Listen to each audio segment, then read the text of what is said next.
کیا آپ کو معلوم ہے کہ ایک مکڑی بچے پیدا کرنے کے بعد بچوں کے باپ کا قتل کر دیتی ہے؟ جدید سائنسی تحقیق نے یہ بات پروف کی ہے کہ ایک مادہ مکڑی بچوں کو پیدا کرنے کے بعد جو بچوں کا باپ نر مکڑی ہوتا ہے اس کا قتل کر کے گھر سے باہر پھینک دیتی ہے۔ پھر یہی بچے جب پروان چڑھتے ہیں تو بڑے ہو کر اپنی ماں مکڑی کو مار دیتے ہیں اور گھر سے باہر پھینک دیتے ہیں۔ کس قدر ظالمانہ نظام ہے مکڑی کے گھر کا۔ اب آئیے جانیے قرآن کریم کی سورۃ العنکبوت۔ نکبوت عربی میں مکڑی کو کہا جاتا ہے۔ کیا وجہ ہے، کیا حکمت ہے کہ اللہ تعالیٰ نے پوری سورت کا نام ہی مکڑی کے نام پر رکھ دیا اور قرآن کریم میں فرمایا کہ گھروں میں سب سے زیادہ کمزور گھر مکڑی کا ہے۔ اگر انسان علم رکھتے ہیں اب اس میں حکمت کیا پوشیدہ تھی۔ جدید سائنسی تحقیق نے یہ بات ثابت کر دیا ہے کہ جب کمزور گھر کا خیال آئے تو اس کی جالے کی طرف اشارہ جاتا ہے کہ اس کا ظاہری جالہ اس قدر کمزور ہے کہ اسے کہا جا سکتا ہے کہ اس کا گھر بڑا کمزور ہے۔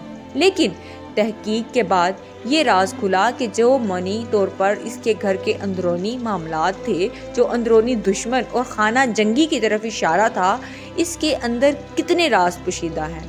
بلا شبہ قرآن کا ہر لفظ زندگی بخشتا ہے۔ جب اس صورت کی مزید تفصیل میں جائیں تو اس صورت میں تمام فتنوں اور سازشوں کا ذکر ہے۔ آغاز کچھ یوں ہوتا ہے، بہت سے لوگ ہیں جو یہ گمان کرتے ہیں کہ اس بات پر چھوٹ جائیں گے، ہم ایمان لے آئے اور ان کی آزمائش نہیں ہوگی۔ اور پھر یوں فرمایا کہ بہت سے لوگ ہیں جو یہ سوچتے ہیں کہ ہم ایمان لے آئے، لیکن جب ان پر کوئی آزمائش نازل ہوتی ہے تو اس آزمائش کو اللہ کا عذاب سمجھ لیتے ہیں۔ اس صورت میں یعنی بہت سے فتنوں کا ذکر کیا گیا۔ اب سوال ذہن میں یہ آتا ہے کہ فتنوں کا مکڑی اور اس کے جالے سے کیا تعلق؟ اس مکڑی کی جاری کو عام نہ سمجھے، اس میں بہت سے راز پوشیدہ ہیں۔ یہ مکڑی کا جال اپنے دشمن کو کیپچر کرنے کے لیے ہنی ٹریپ بھی کرتا ہے۔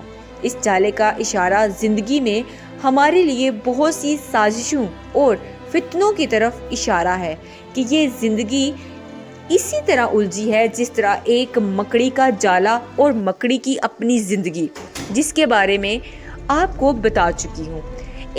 اب ہم سورۃ نمل کی طرف چلے، یعنی قرآن کی ایک اور سورہ جس میں کتنے راز پوشیدہ ہیں۔ اللہ نے نام بھی رکھا تو کتنی حکمتوں کے ساتھ، سورۃ نمل۔ نمل عربی میں چینٹی کو کہا جاتا ہے۔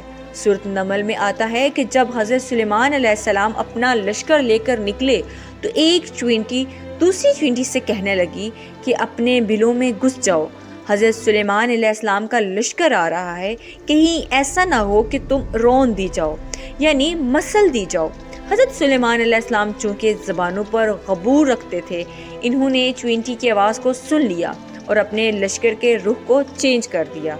اب چینٹیوں کے اوپر جب ریسرچ کی گئی کہ ایک سورہ کا نام کیوں رکھا گیا، نمل تو چینٹیوں کے بارے میں آتا ہے کہ ان کو بارش ہونے سے پہلے ہی خبر ہو جاتی ہے کہ بارش ہونے والی ہے، یعنی یہ ہوا میں نمی کے تناسب کو کیلکولیٹ کر لیتی ہیں۔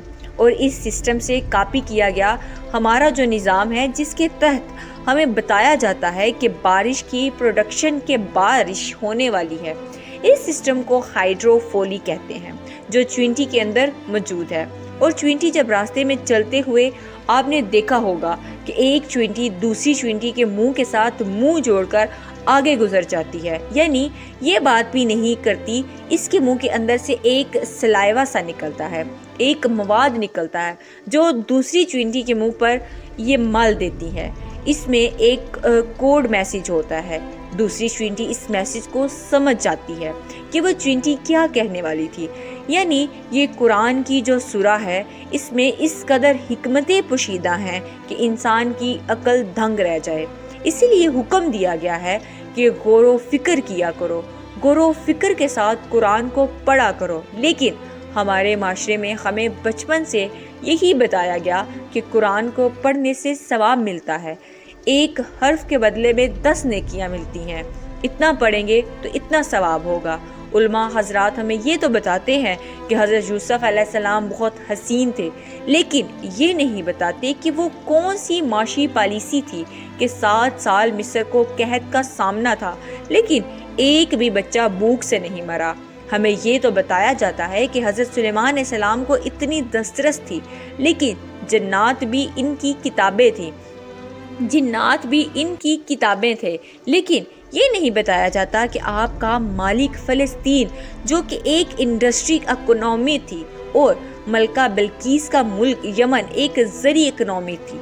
فلسطین اور یمن کا مابین ایک کنٹریکٹ سائن کیا گیا تھا کہ اپنی سوسائٹی کو خوشحال بنانے کے لیے ہمیں یہ تو بتایا جاتا ہے کہ حضور اکرم صلی اللہ علیہ وآلہ وسلم کے کمالات کیا تھے۔ آپ اس قدر حسین تھے، اور یہ یقیناً بچوں کو یہ علم ہوتا ہے کہ ہمیں یہ بھی بتایا جاتا ہے کہ ساتھ میں یہ کیوں بتایا جاتا ہے کہ ایک ایسا معاشرہ جس کی طرف آپ کو معلم بنا کر بھیجا گیا، جہاں چھوٹی چھوٹی بات پر لوگوں کا قتل و غارت کر دیا جاتا تھا، سروائیو کر رہے ہیں، زندگی جینے کے لیے غلہ بھی نہیں تھا، لیکن ایک ایسی فلاحی مدینہ کی ریاست کا قیام کیسے ممکن ہوا کہ جس میں زکوٰۃ لینے والا کوئی نہیں بچا۔ حضرت عیسیٰ علیہ السلام کی نو وائلنس کی تحریک اور وہ حضرت موسیٰ علیہ السلام کی حکمت عملی کیا تھی کہ اتنے بڑے فرعون کے خلاف اتنی بڑی آزادی کی تحریک اور ایک بھی شخص کا قتل نہیں ہوا۔ یہ بہت سی چیزیں ہیں جو سمجھنے کی ضرورت ہے۔ اسی لیے میری آپ سے گزارش ہے کہ قرآن کو ثواب کی خاطر نہ پڑھا کریں، ثواب تو آپ کو مل ہی جائے گا۔ جیسے آپ ایک کمرہ بناتے ہیں تو کھڑکی اس نیت سے رکھا کرے کہ مجھے یہاں سے اذان کی آواز آئے گی، تو آپ کو آنی ہی ہے، آپ کو نیتوں کا ثواب بھی ملے گا۔ میں نے قرآن کو سمجھنا ہے، پھر اپنی زندگی میں اس کی امپلائمنٹ بھی کرنی ہے، جسے حضرت اشفاق فرماتے ہیں اگر کسی فیصلے کی گھڑی آ جائے، نوبت یہاں تک آ جائے کہ آپ کو قرآن پہ ہاتھ رکھ کے فیصلہ کرنا پڑے، تو پھر قرآن پر ہاتھ رکھ کے فیصلہ نہ کیا کریں، قرآن کو کھول لیا کریں۔ آپ کو قرآن بتا دے گا کہ فیصلہ کیسے کرنا ہے، تو آپ کا ایک ایک لفظ انسان کو زندگی بخشتا ہے۔ جب آپ سمجھ کر پڑھیں گے تو پھر یہ آپ کو ذہنوں پر بھی، آپ کے احساب پر، آپ کے دلوں پر بھی اثر کرے گا۔ افسوس ہمارے معاشرے میں جب کوئی مرنے کی قریب ہوتا ہے تو روح اٹک جاتی ہے، تو کہتے ہیں اس کے سرحانے سورہ یاسین پڑھو تاکہ اس کی روح آسانی سے نکل جائے۔ اور قرآن جس سے ہم نے زندہ رہنا اور جینا سیکھا تھا، ہم نے اسی قرآن سے مرنا سیکھا۔ اللہ کریم سے دعا ہے اللہ ہمیں قرآن کو صحیح معنوں میں پڑھ کر پھر تحقیق کر کے سمجھنے کی توفیق عطا فرمائے، اور اس پر پھر عمل پیرا ہونے کی بھی توفیق عطا فرمائے۔